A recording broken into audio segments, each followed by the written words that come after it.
Olá, seja bem-vindo a mais um estudo da Palavra de Deus. Que a graça do Senhor e Salvador Jesus Cristo seja com cada um de vós. Hoje nós vamos estudar sobre a besta que sobe do mar. Um dos temas mais intrigantes da Bíblia é o aparecimento do anticristo. E o próprio Jesus Cristo preveniu o surgimento de falsos cristos, chamado na Bíblia também de o homem da iniquidade ou iníquo. Em Daniel é chamado de chifre pequeno. E aqui no Apocalipse ele é identificado como a besta que sobe do mar. Alguns se perguntam se seria o próprio demônio personificado entre a humanidade.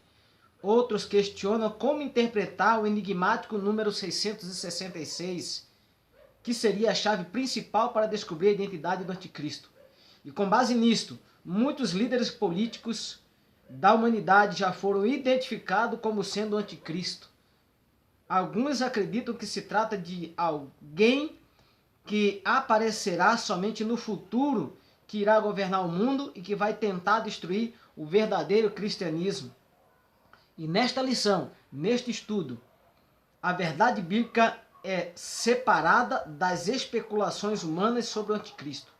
E você vai descobrir a verdadeira identidade daquele que adulterou a mensagem do Senhor Jesus.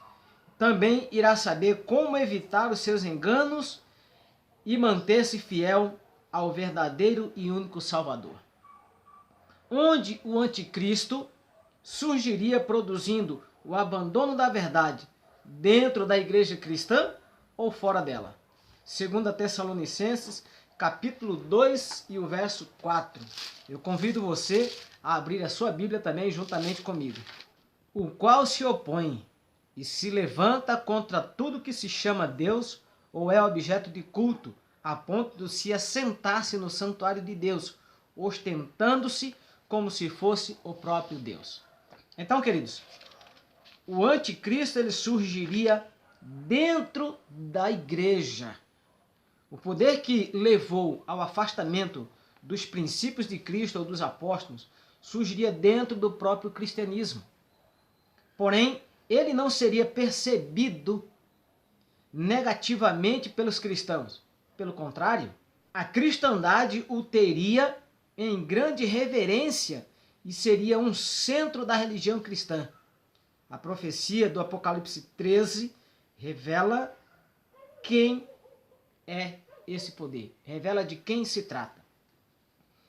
Nossa segunda pergunta: como o Apocalipse identifica o poder apóstata representado pela primeira besta que surge do mar?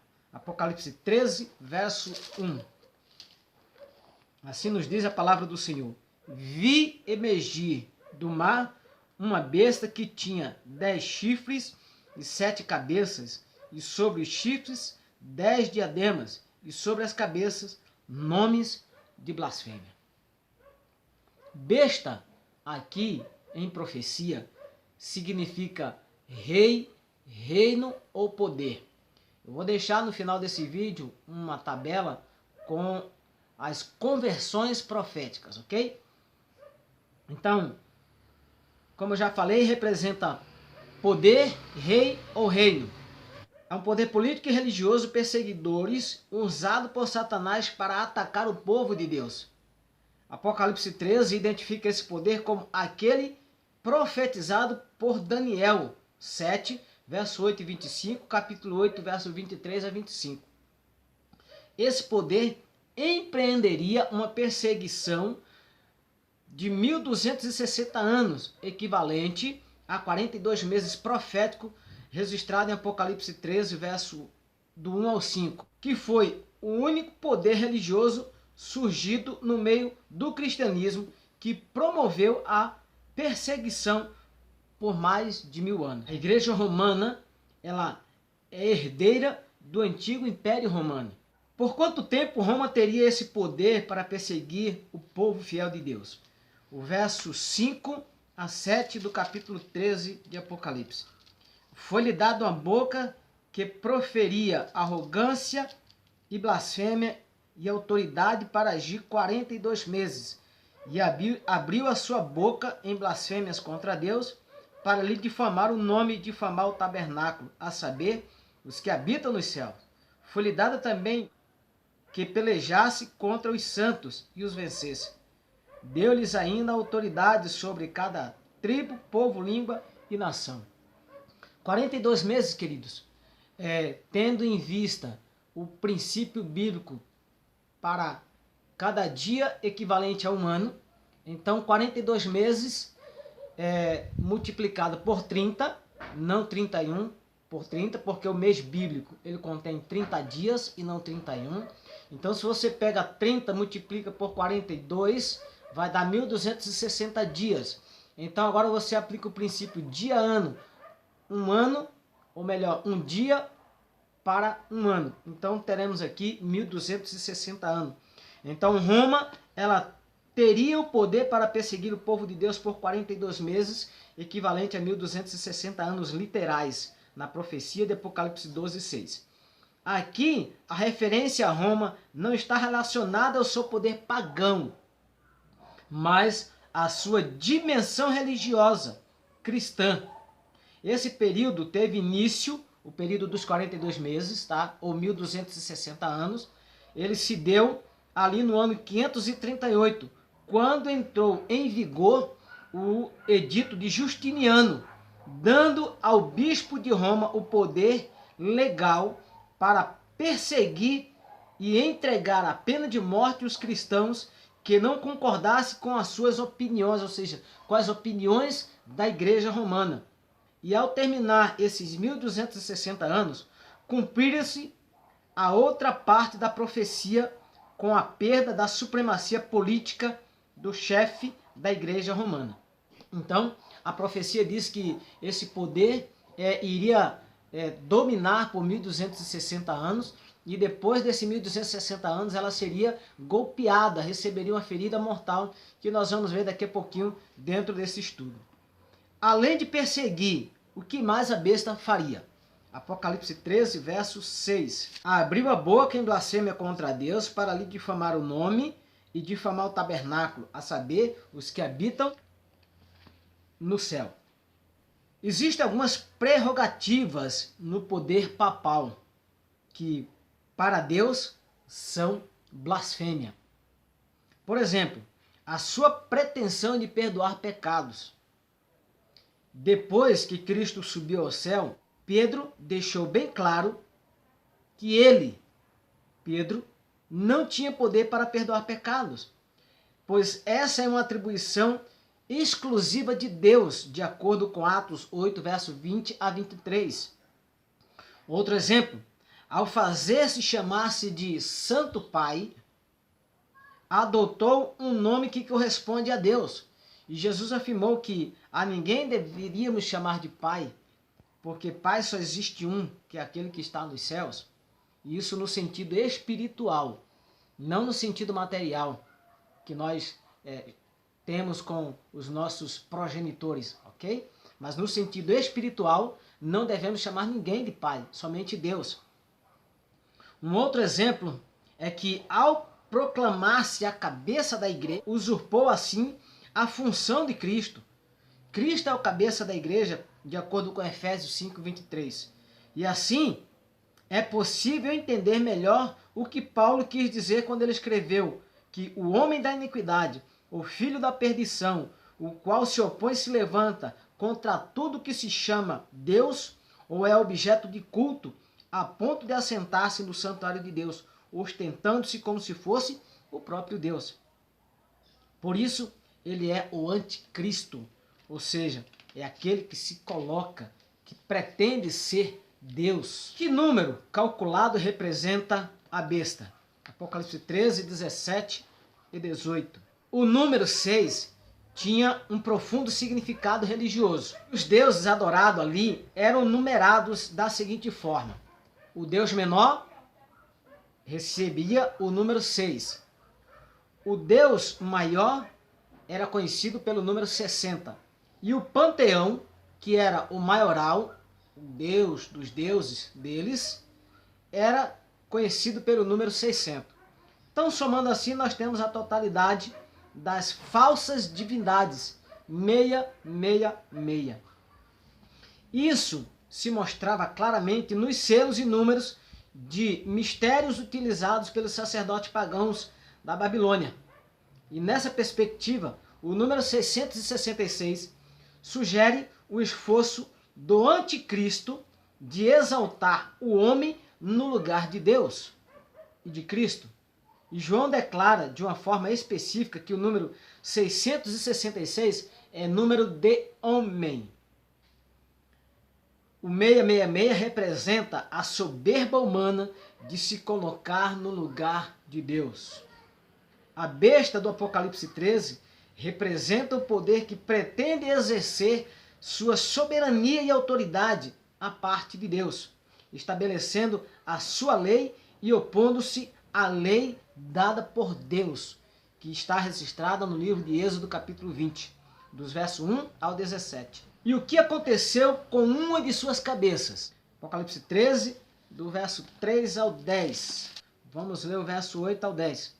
E adorá-la-ão todos os que habitam sobre a terra, aqueles cujos nomes não foram escritos no livro da vida e do Cordeiro que foi morto desde a fundação do mundo. Se alguém tem ouvidos, ouça. E se alguém leva para cativeiro vai. Se alguém mata a espada, necessário que seja morta a espada. Aqui está a perseverança e a fidelidade dos santos. O que aconteceu com uma de suas cabeças? O verso 3. Então vi uma de suas cabeças como golpeada de morte, mas essa ferida mortal foi curada, e toda a terra se maravilhou, seguindo a besta. Então o texto diz que uma de suas cabeças foi golpeada. Em 1798, ao terminarem os 1260 anos do poder perseguidor, certo? Você pega ali do ano 538, soma mais 1260, você chega ao ano 1798. Ali, o general francês Louis Alexandre Berthier aplicou uma ferida mortal ao poder papal, ao prender o Papa Pio VI e obrigar ele a renunciar aos seus poderes políticos. A Igreja Católica Romana, ela teve que se submeter a várias condições impostas pelo governo civil. E a partir daí, os papas nunca mais tiveram a autoridade política que tinham antes de sofrer esse golpe do Estado. E o que aconteceria com a ferida mortal sofrida por esse poder religioso? Apocalipse 13, no verso 3, nós já lemos, diz que essa ferida seria curada. Então vamos entender a cura dessa ferida. Com o Tratado de Latrão, no ano 1929, o Vaticano passou a ser reconhecido como o Estado soberano. E desde então, a Igreja Romana conseguiu reconquistar grande parte de sua autoridade política. E o poder papal tem ampliado absurdamente a sua influência no cenário mundial. E de acordo com a profecia, ele será novamente e em breve o grande protagonista nas decisões mundiais. E quem são os que adorariam a besta? Apocalipse 13, o verso 8, nos diz o seguinte: adorá-la-ão todos os que habitam sobre a terra, aqueles cujos nomes não foram escritos no livro da vida do Cordeiro que foi morto desde a fundação do mundo. Então, os adoradores da besta também adoram ao dragão. O dragão é que dá autoridade à besta, a esse poder profano. Os seus adoradores não podem estar escritos no livro da vida reservado apenas para os santos.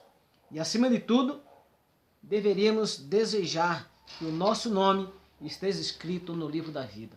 Seu nome está escrito no livro da vida?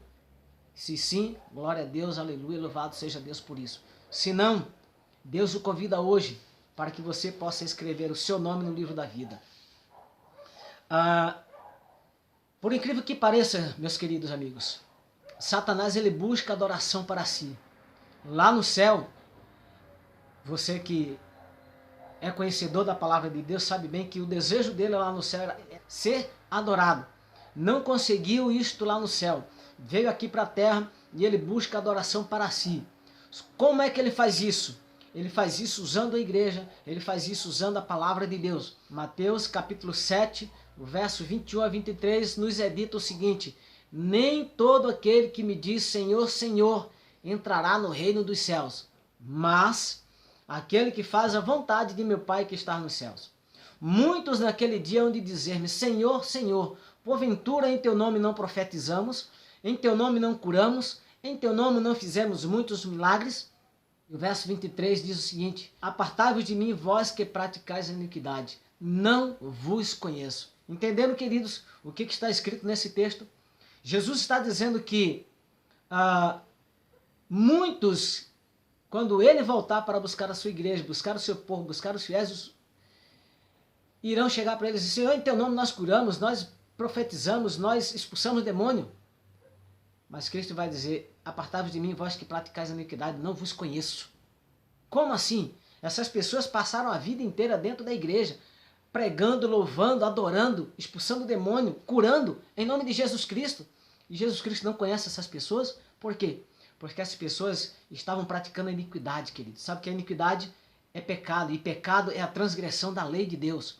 Veja que essas pessoas professavam estar adorando a Deus, mas no entanto não estavam adorando. Enganosamente, elas estavam adorando Satanás, achando que estavam adorando a Deus. Por isso, queridos, o conselho da palavra de Deus é, examinais as Escrituras, porque julgais ter a vida eterna. João 5,39. E em João 8,32, nós lemos o seguinte, conhecereis a verdade e a verdade vos libertará. O propósito desse estudo, queridos, é que você conheça a verdade, é que você examine as Escrituras, para que você não seja enganado. E qual advertência é dada para aqueles que adoram a besta e a sua imagem, quando a marca desse poder terreno for imposta à humanidade? Apocalipse 14, verso 9 e 10. Seguiu-se este outro anjo, o terceiro, dizendo em grande voz, se alguém adora a besta e a sua imagem, recebe a sua marca na fronte ou sobre a mão, e também esse beberá do vinho da cólera de Deus, preparado sem mistura do cálice da sua ira, e será atormentado com fogo e enxofre diante dos santos anjos e na presença do Cordeiro. Esta é a advertência, queridos, que é dado para aqueles que receberem a marca da besta. Ninguém precisa receber o castigo reservado para os adoradores da besta e da sua imagem. Todos aqueles que estiverem com Cristo e se recusarem a aceitar qualquer imposição que seja contrária aos mandamentos de Deus, estes não sofrerão as consequências de aceitar o último grande engano. Em Mateus 24:41, lá é dito que o lago de fogo e enxofre não foi preparado para os seres humanos, queridos. O lago de fogo e enxofre foi preparado para o diabo e seus anjos. Porém, por não aceitarem as verdades bíblicas, por não aceitarem a palavra de Deus por completo, muitos irão ter o mesmo destino, o mesmo fim que o Satanás e os seus anjos. E qual é o chamado de Cristo aos seus filhos neste momento? Neste momento, queridos, Deus tem um chamado para você. Deus tem um convite especial para você. João capítulo 10, o verso 9 e o verso 16. E assim diz a palavra do Senhor. Eu sou a porta. Se alguém entrar por mim, será salvo. E sairá e achará pastagem. Verso 14, 15 e 16. Eu sou o bom pastor. Conheço as minhas ovelhas e elas me conhecem. Assim como o Pai me conhece e eu conheço o Pai e dou a minha vida pelas ovelhas. Ainda tenho outras ovelhas, não deste aprisco. A mim me convém conduzi-las. Elas ouvirão a minha voz. Então haverá um só rebanho e um só pastor. Então, queridos, Jesus Cristo é